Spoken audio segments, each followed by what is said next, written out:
a ver qué sucede cuando tenemos la misma configuración, pero ahora tenemos variables de tipo distinto.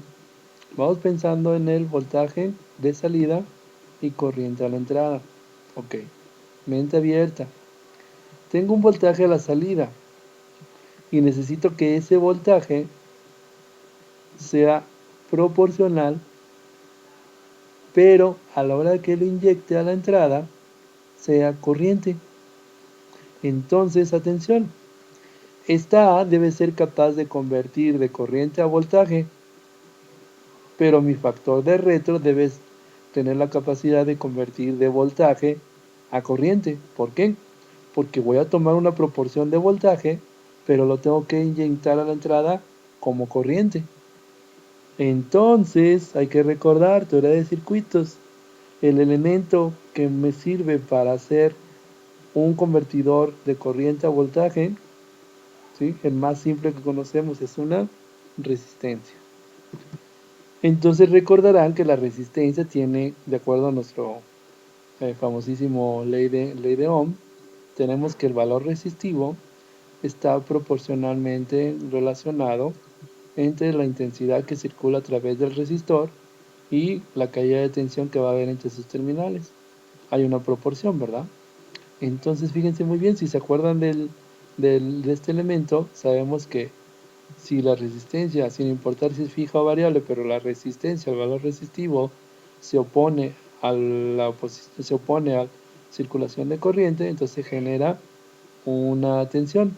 Entonces, si se dan cuenta, este valor me va a indicar la proporción que va a haber entre la corriente que circula y la transformación de voltaje.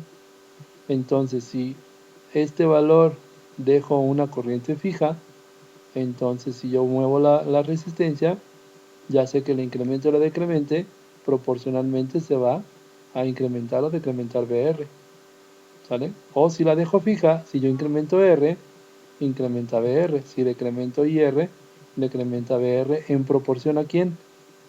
Al valor resistivo. Voilà. Entonces ya tenemos nuestro convertidor, ¿verdad? Si no lo vieron así en teoría de circuitos, pues bueno, ya lo vemos aquí en electrónica como nuestro elemento convertidor entre corriente y voltaje. Y lo mismo va a suceder cuando quiera convertir de voltaje a corriente. Si yo le proporciono un voltaje, entonces va a generar una corriente. Si le proporciono una corriente, entonces se va a generar un voltaje. Entonces podemos llegar a lo siguiente. Bajo este concepto de la resistencia, entonces atención, fíjense muy bien, el voltaje va a existir, pero lo que me interesa es que esa proporción de voltaje yo la convierta a corriente. Entonces voy a utilizar el concepto de conexión en paralelo, voy a conectar a mi beta en conexión en paralelo, pero esa conexión en paralelo en realidad es un divisor de corriente. Por aquí se va a ir una corriente y por aquí se va a ir otra corriente. La corriente en uno de los dos elementos le tengo que llamar IRF o señal de retro. En este caso, como hicimos en el video anterior, esta resistencia va a generar una corriente porque el voltaje está en paralelo con ambos elementos, ¿verdad? Es lo mismo que está aquí. Voy a inyectar un voltaje, una resistencia fija y se va a generar una corriente. Esta corriente generada es la proporción que existe de la conversión del voltaje de salida.